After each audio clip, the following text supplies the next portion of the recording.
Glória a Deus. Amém, igreja? Então vamos ouvir a palavra de Deus nesse domingo, na certeza que Deus irá nos abençoar. Hoje nós vamos lá em Lucas. Primeiro vamos em Marcos, capítulo 14, depois vamos em Lucas. Abra sua Bíblia em Marcos, capítulo 14, depois vamos em Lucas 22.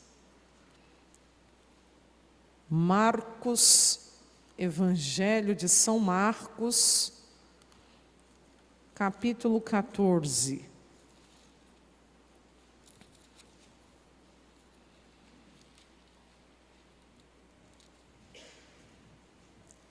Facinho de achar.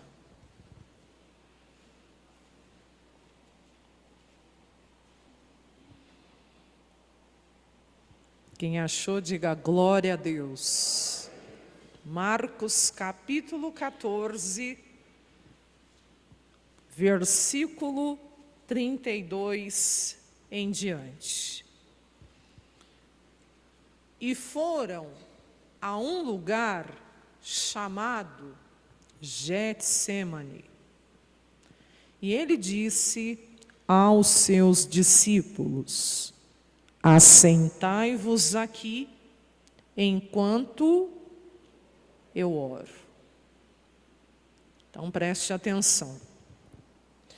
Jesus, ele tinha o costume, era algo corriqueiro no ministério de Jesus, quando ele passou aqui por essa terra, sempre subia ao Monte das Oliveiras.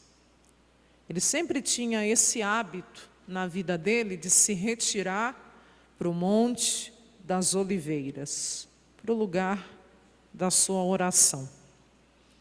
Ali ele levava os discípulos, ali ele estava muitas vezes, ele e o Pai, mas era algo que ele costumava a fazer. Ele tinha esse hábito na sua vida quando passou aqui por essa terra. Você sabe que Jesus, ele sendo a palavra de Deus, ele deixou a glória de Deus lá no céu. Ele tomou uma forma humana e veio aqui a esse mundo, veio aqui a essa terra. Então Jesus, ele veio como homem. E como homem, ele tinha as mesmas limitações que eu e você temos. A única diferença é que Jesus nunca pecou. Ele nunca pecou. Nunca cometeu pecado algum. Pelo contrário, ele se tornou pecado naquela cruz, mas nunca pecou. Porque o pecado que ele carregou ali foi o meu, foi o seu, foi da humanidade. Mas aprenda com o mestre.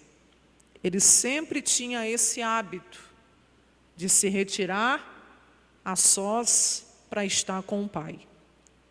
Aqui está se aproximando a grande prova na vida do mestre. Tanto que ele mesmo chega a dizer: foi para esta hora que eu vim. Foi para esse momento que eu vim. Ele veio a esse mundo com um propósito do Pai. Quando ele diz aos discípulos aqui, é chegada a hora, quer dizer, foi para essa hora que eu vim. Foi para isso que eu vim. Então, para cumprir esse propósito, essa missão, não foi fácil para ele. Às vezes a gente só lê achando que foi tudo muito fácil, e não foi. E quando estava se aproximando esse momento, o que ele fez? Ele foi lá para o Getsêmani, para o lugar da oração. Getsêmani, você já deve ter ouvido várias vezes falar sobre isso. É a prensa, significa prensa do azeite. Eu, por muitos anos, já prego que o Getsêmani significa o espremer da azeitona, porque era lá que as azeitonas eram prensadas para que se saísse o quê? O azeite.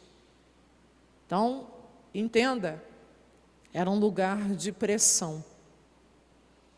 Um lugar onde as azeitonas eram pressionadas para se extrair delas o azeite.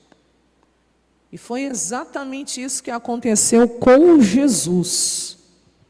Ô pastor, assim, ali ele foi pressionado, ele foi prensado na sua própria vontade humana, para que ali só saísse a vontade do Pai, a vontade de Deus.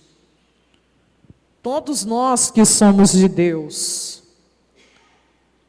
enfrentamos, claro que não se compara ao que Jesus passou ali, tudo isso foi único, singular para Ele. Mas todos nós que aqui estamos também enfrentamos as lutas, os Getsêmanes espirituais também. E aí eu digo, quando você é colocado nesse Getsêmane espiritual, quando você tem que lidar com as pressões dessa vida, quando você tem que lidar com as dificuldades dessa vida, o que está sendo extraído de você? Porque o espremer da azeitona dá azeite. O que está saindo de mim? O que está saindo de você? Ninguém melhor do que a gente mesmo para poder responder isso. Mas vamos adiante. Versículo 33. Ele tomou consigo a Pedro, a Tiago e a João. Quantos discípulos Jesus tinha? 12. Mas você vê que nesse momento, para ele poder ir orar, ele não levou todos. Ele levou só 3, que eram mais chegados. Ele levou 3 naquele dia, para estar mais perto. Você vê, eram 12 discípulos, todos eles foram escolhidos. Dos escolhidos, 3 andavam mais perto, eram mais próximos, e desses 3, só um foi considerado mais íntimo, que foi o discípulo amado, o João. E aí você mesmo pode responder, quem é você? Você foi escolhido? E além de escolhido, você é aquele que anda mais perto, mais próximo? E além daquele que anda mais próximo, você também é aquele que anda, até mesmo mais pertinho ainda, e pode ser chamado de um amigo íntimo, de uma pessoa muito próxima a Jesus? Quem é você? Quem sou eu? Desses 3, a Bíblia diz, quando ele vai ali, se separa um pouquinho para orar, ele começou a ter pavor e o que, igreja? E angustiar-se. Meu Deus. Eu não consigo aqui mensurar com as minhas palavras o que Jesus passou, o que Jesus ali sofreu naquele momento.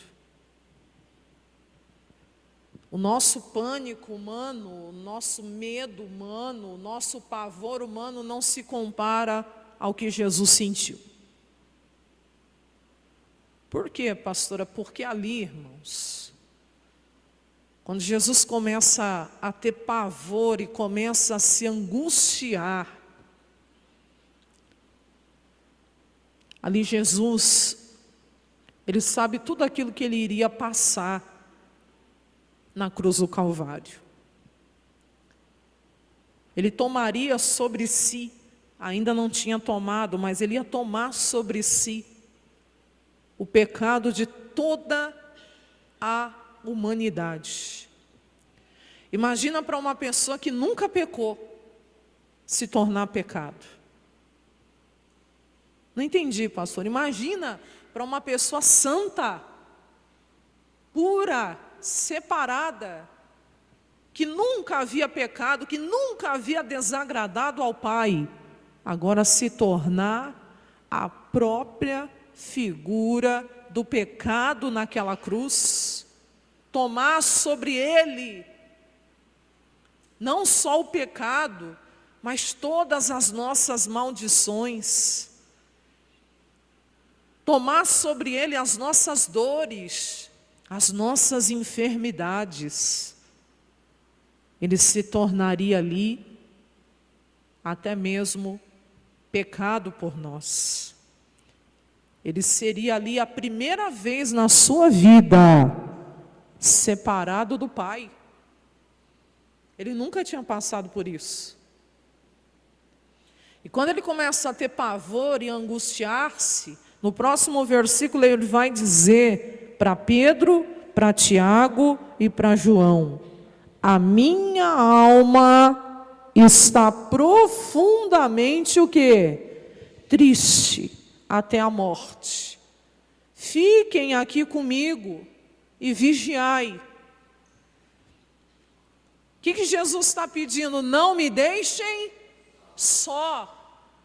Fiquem aqui e vigiai. Orem comigo. Até então, imagina para Pedro, né? Pedro sempre foi precipitado, sempre dava um passo adiantado, sempre foi carudo, espavitado. E agora, para Pedro, ver o seu mestre num momento de tanta fragilidade, que até então, ele vê o mestre expulsando demônios, ele vê o mestre curando os enfermos, abrindo os olhos do cego. Até então, ele vê o mestre realizando milagre, ressuscitando Lázaro, ressuscitando o filho de Jairo. Ele vê o mestre ressuscitando o filho da viúva de Naim. Ele vê o mestre multiplicando pães, ele participa de tudo isso. Ele vê o mestre multiplicando os peixes. Ele vê o mestre fazendo milagre de última hora ali para pagar imposto, tirando da boca de um peixinho um estáter para pagar aquele imposto. Ele vê um mestre vitorioso, que os fariseus tinham raiva dele e tentavam matá-lo, mas Jesus ocultava-se, Jesus escapava de todas. E agora esse mesmo mestre mostra para eles três, não foi para todos, a fraqueza, a fragilidade humana, a tristeza que ele está sentindo. Aprende com Jesus, não abre sua vida para todo mundo, não. Ele tinha 12 discípulos,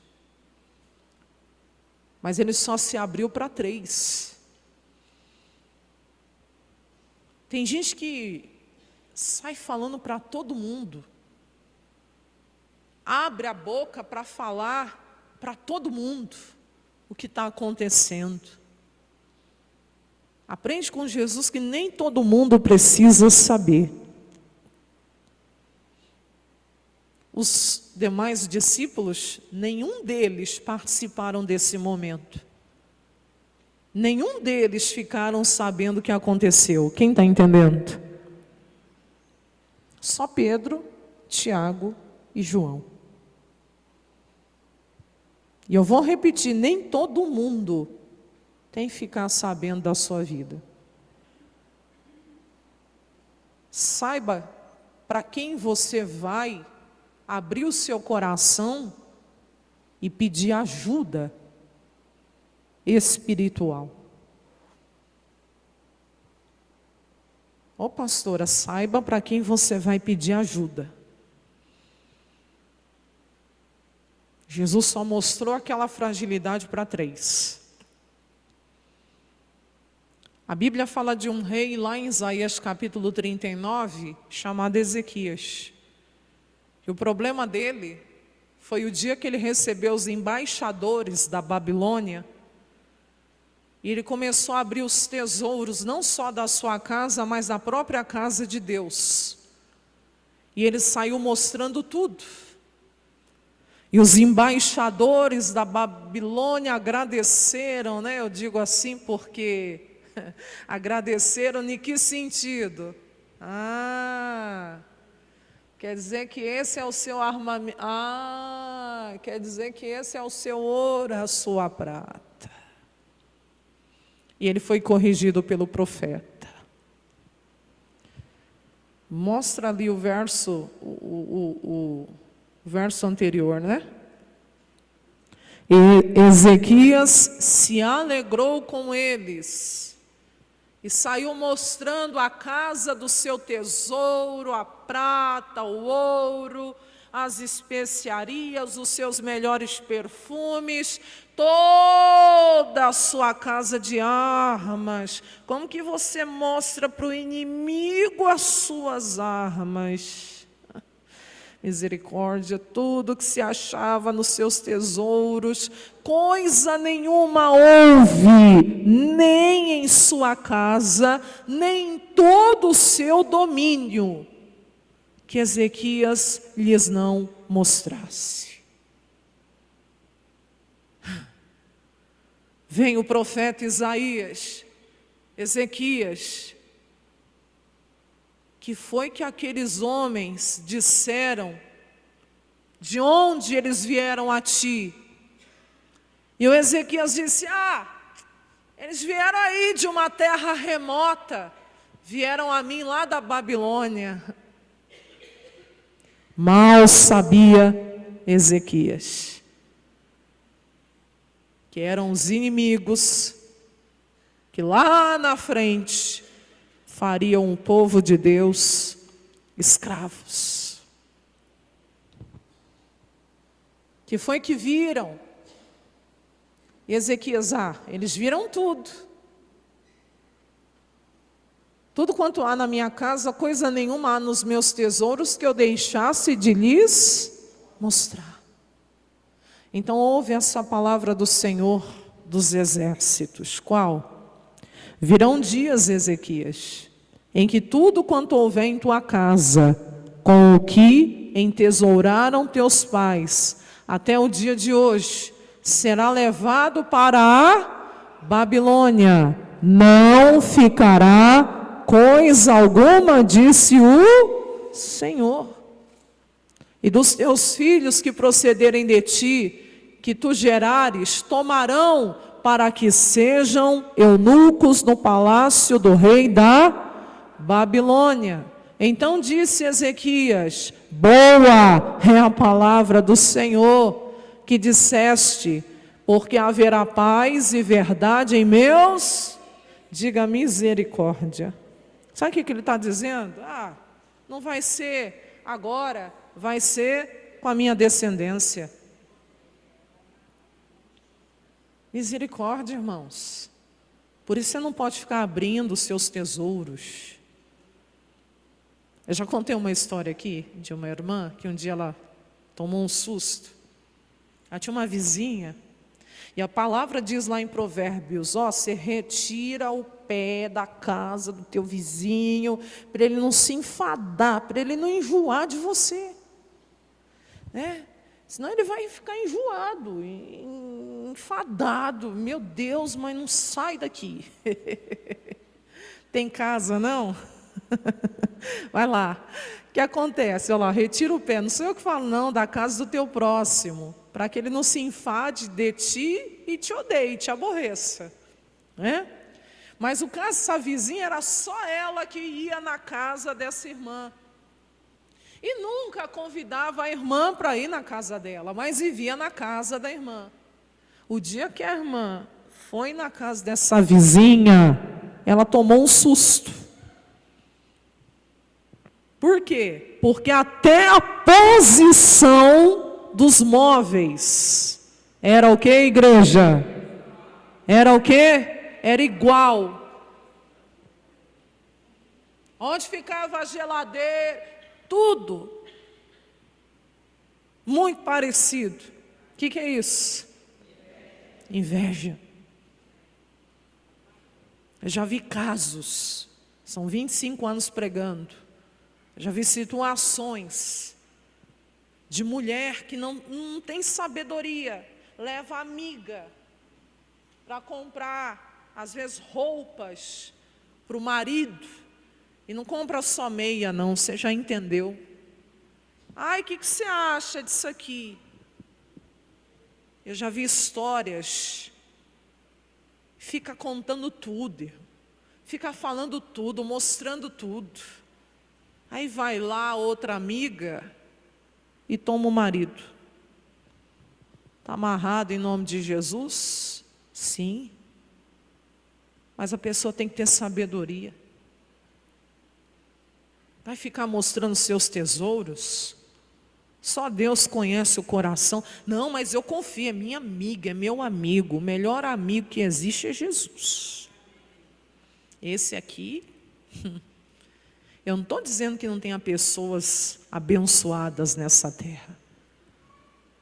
Mas cuidado.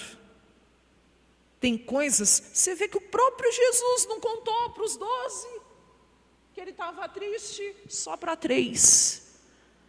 E indo mais adiante, você vai ver que nem para os 3, você vai ver que foi ele e o Pai.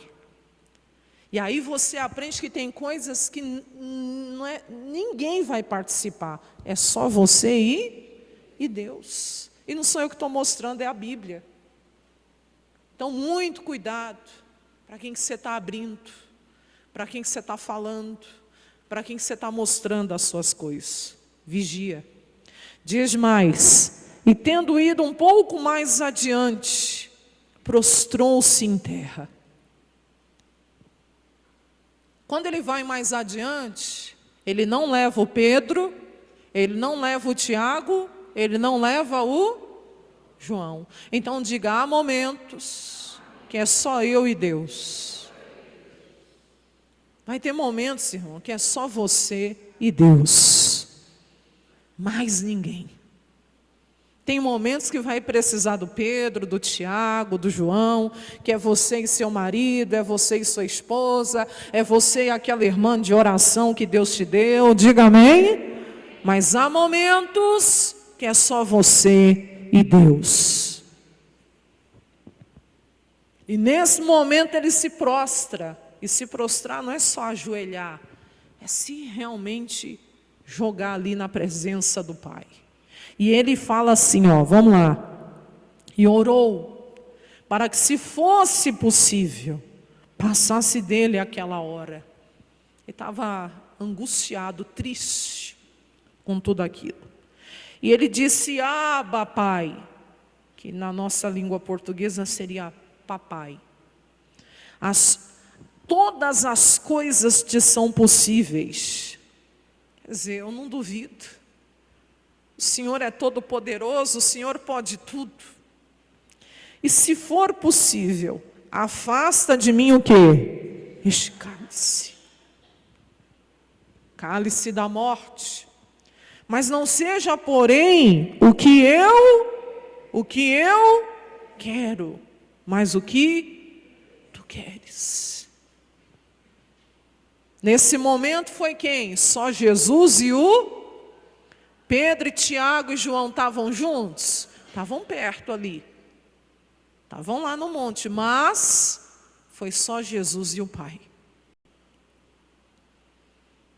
E ele está dizendo, se possível, passa.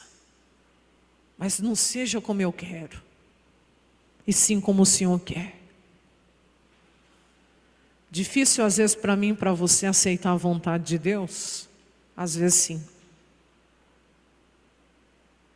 Porque muitas vezes a vontade de Deus contraria a nossa.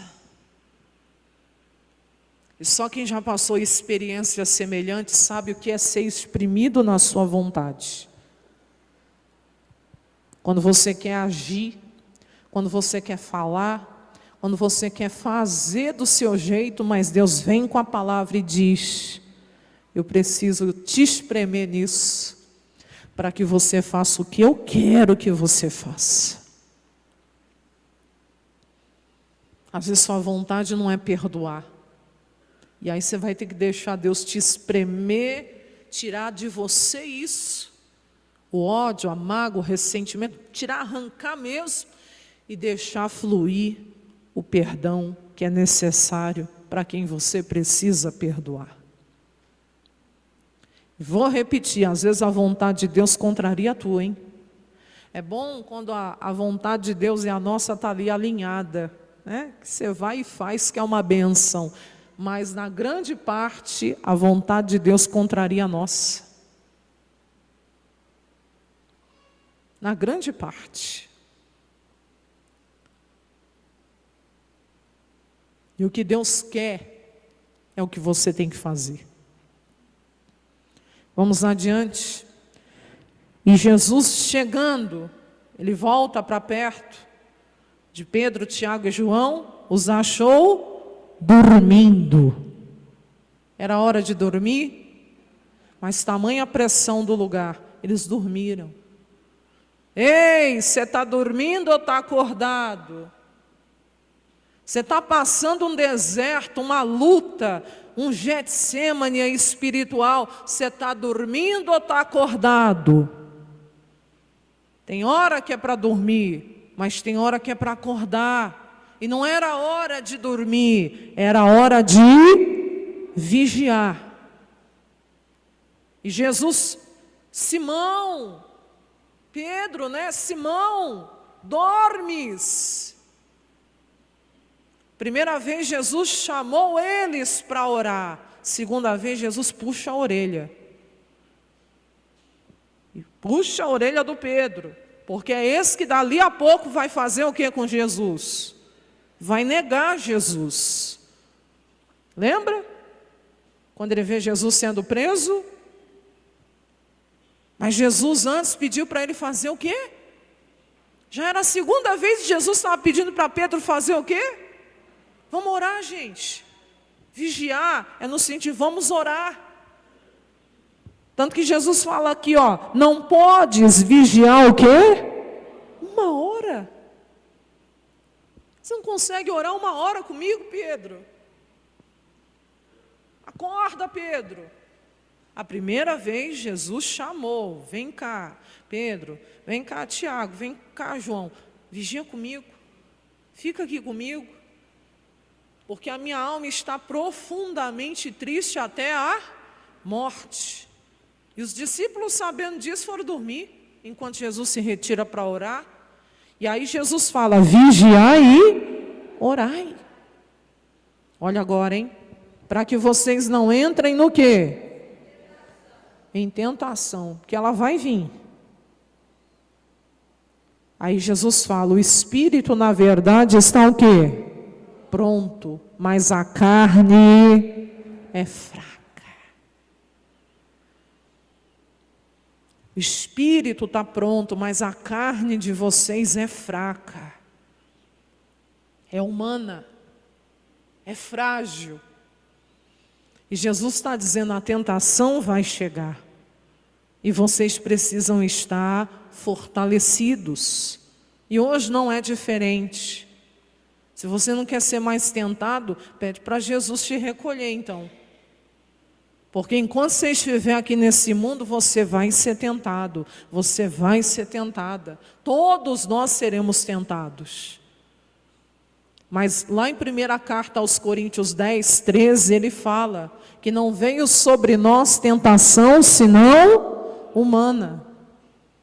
Esse negócio não, é que a tentação, é porque, olha lá, senão, a Bíblia diz lá, senão humana, mas fiel é Deus, que não vos deixará tentar acima do que podeis. Antes com essa tentação também te dará o quê? O escape, para que você a possais suportar. Então não tem essa, ai, era mais forte do que eu. Eu vou ficar com a frase do pastor Jaime, não tem demônio forte, tem cristão fraco na fé. Tem gente que detesta essa frase, onde já se viu, mas é a verdade. Crente fraco, alvo fácil, o diabo derruba. Mas se você estiver fortalecido, Na hora que Satanás desembanha aí a espada do Espírito e diz: olha aqui, Satanás, está escrito. Quero ver você cair. E como diz Tiago, se está obedecendo à tentação é por causa disso aqui, ó. Vamos ver? Tiago. Tem uns estão, como se diz, né? Aceitando a tentação. O preço vai chegar. Ô pastora, tudo que a gente planta, a gente colhe. Tudo que a gente planta, a gente colhe. Tudo, pastora, tudo.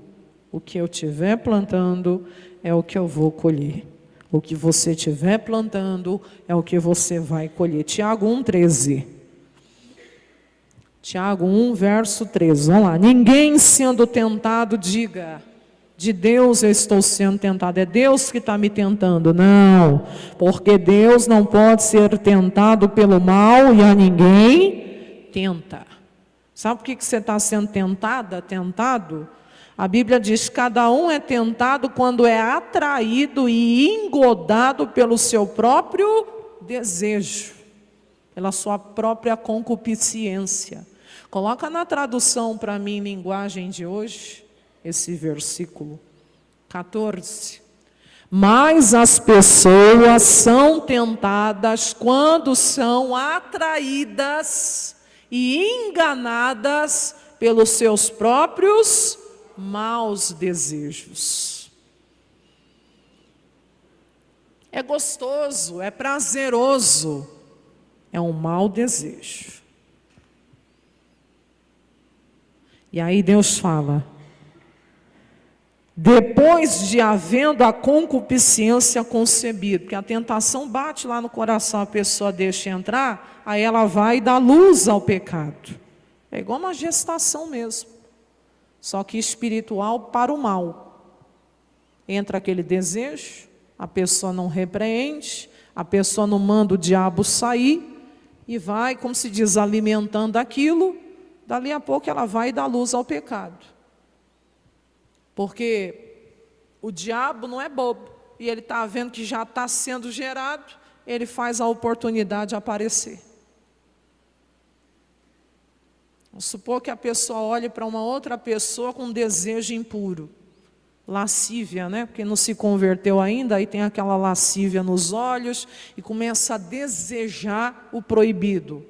A mulher que não é para desejar, o homem que não é para desejar. Em vez de repreender isso, falar que não, Satanás. Eu sou esposa de um só homem, o que Deus uniu, o homem não separa. Sai para lá, diabo, com esse pensamento maldito seu, na minha mente não, no meu coração não. Mas não, a pessoa aceita, ela gosta e deixa aquilo ficar sendo gerado. O diabo não é bobo, é questão de tempo. Ele coloca a oportunidade, a pessoa vai e consuma o pecado. E às vezes é uma coisa tão nojenta que não é nem com aquela pessoa que ele ou ela desejou, mas coloca lá no caminho dele, no caminho dela, uma pessoa fraca, e quando vê, cai os dois. O que Deus está falando aqui? Está dentro. A pessoa aceita. Por isso Jesus falou, vigiai e orai para que não entreis. Porque teu espírito é forte, mas tua carne é fraca. Então vigia, ora. O que você vai dar liberdade para uma mulher que não é a tua? O que você vai dar liberdade para um homem que não é o teu? Ah não, é minha amiga. É meu amigo. Vigia. Dali a pouco você está abrindo seu coração, mostrando seus tesouros. Tenha juízo, a palavra já nos orienta em tudo.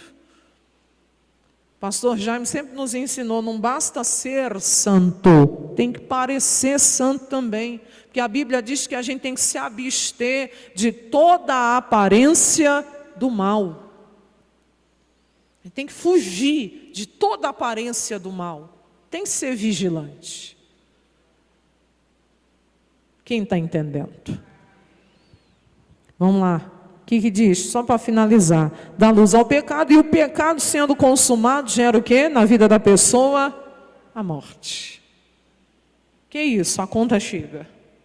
Se não se arrepender, uma hora o pecado acha a pessoa. E não sou eu que digo. A palavra diz, se eu não fizer como Deus está mandando, eu vou sentir o pecado no dia que Ele me achar. É igual cartão de crédito, vai gastando, está toda empolgada, né? Está todo empolgado, né? Só adquirindo, prazer, dopamina está lá em cima, né? Vai que vai, vai que vai, vai que vai, vai que vai. Uma hora a fatura chega. Vai lá em Números para mim, né? Que o pecado vai nos achar lá, ó. Obrigado, meu irmão. E se não fizerdes assim como o Senhor está mandando, eis que você pecou contra o Senhor, porém você vai sentir o teu pecado o dia que Ele te achar. Não acha não, acha. E se não achar aqui na terra, vai te achar lá na eternidade se não se arrepender. Misericórdia.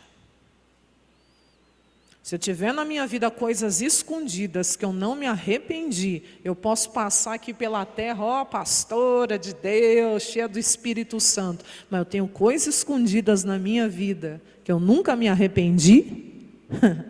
Naquele grande dia, o pecado vai me achar.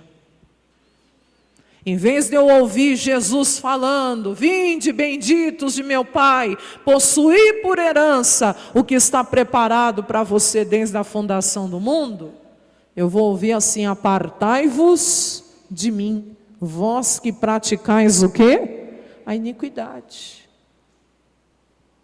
Tem gente que acha que a conta não vai chegar. Vai chegar. Pastora, parece que eu sirvo um Deus com chicote na mão. Não, você serve a um Deus misericordioso, que todo dia faz a misericórdia dele se renovar sobre a tua vida, e te dá chance de acertar, e te dá chance de pôr a vida em ordem, e te dá chance de se arrepender, e te dá chance de confessar os seus pecados e se limpar no sangue de Cristo. O problema é que muitos estão se deixando levar pelo pecado, pelas coisas desse mundo, e não estão realmente se acertando com Deus. Volta lá para a gente encerrar a pregação. Aonde? Marcos. Acho que nem vai dar tempo de ir em Lucas, viu? Marcos, capítulo 14. Deus não está vendo a aparência, Deus está vendo o nosso coração. Amém, igreja? Só Deus sabe o que você faz lá quando está sozinho, sozinha. Essa é a nossa verdadeira pessoa. Ser crente dentro da igreja todo mundo é, né? Amém, glória a Deus, aleluia. Eu sou realmente quem eu sou quando eu estou lá sozinha, ninguém está me vendo. Meus pensamentos, meus desejos, minhas práticas. Quem entende? Diga amém. Ali é a minha verdadeira Juliana. É a verdadeira, né, filha de Deus. Ali é o verdadeiro filho de Deus. Vamos lá, Marcos 14. E foi outra vez e orou. Segunda vez, pastora? Já é a terceira aqui, né? Ele primeiro aqui, quer ver? É a segunda, perdão. E foi outra vez e orou, dizendo as mesmas palavras. De novo, ele se aparta dos discípulos e é só ele e o Pai. E nessa vez aqui, diz assim: e voltando, achou-os outra vez dormindo, porque os seus olhos estavam o quê? Carregados, e não sabia o que lhe responder-lhe. Misericórdia, pastora, sim. Aí é nessa vez que eu vou precisar ir em Lucas. Vamos lá? 22. Por quê? É nessa vez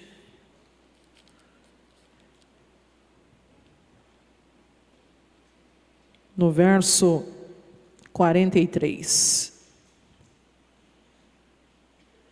É nessa segunda vez que acontece isso aqui,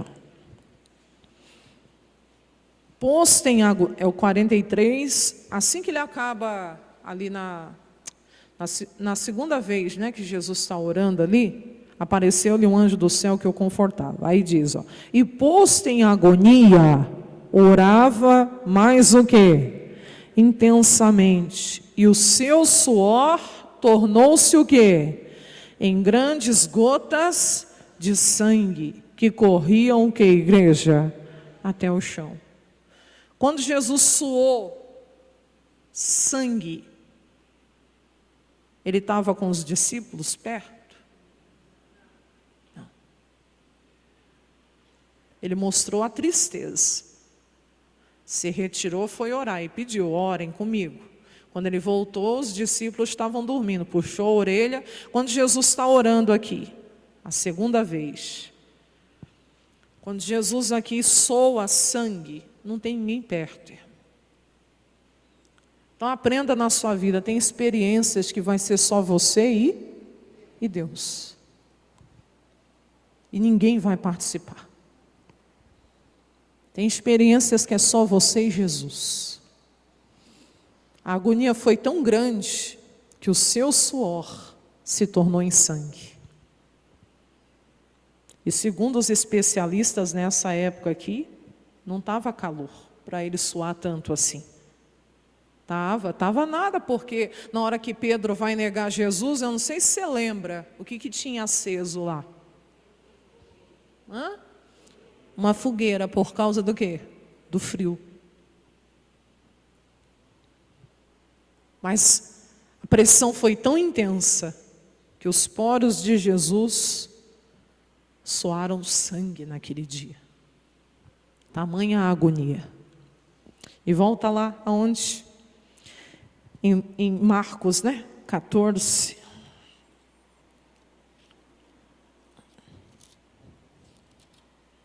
Marcos 14.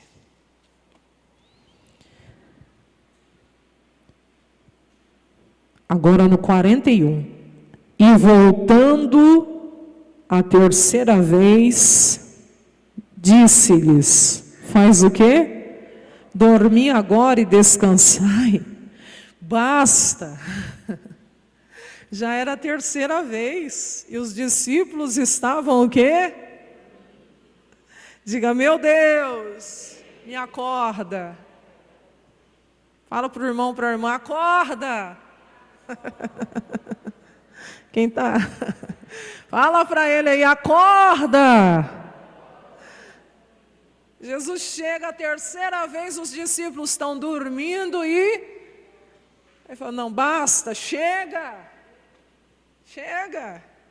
Né? Aí ele fala o quê? É chegada a hora. Chegou minha hora. E eis que o Filho do Homem vai ser entregue nas mãos dos... Levantai-vos, vamos, porque já está perto aquele que me trai. Pastora, os discípulos dormindo. E por isso a gente vê que o Pedro lá na frente não suporta, né? Mas graças a Deus que depois se arrependeu e se tornou o grande apóstolo Pedro. Mas Jesus mostra, ó, você tem que orar, você fica dormindo, aí na hora que a tentação chega, você não suporta, você cai. Então ore, levantai-vos, orai, para que não entreis em tentação. Esse é o recado de Deus para você hoje.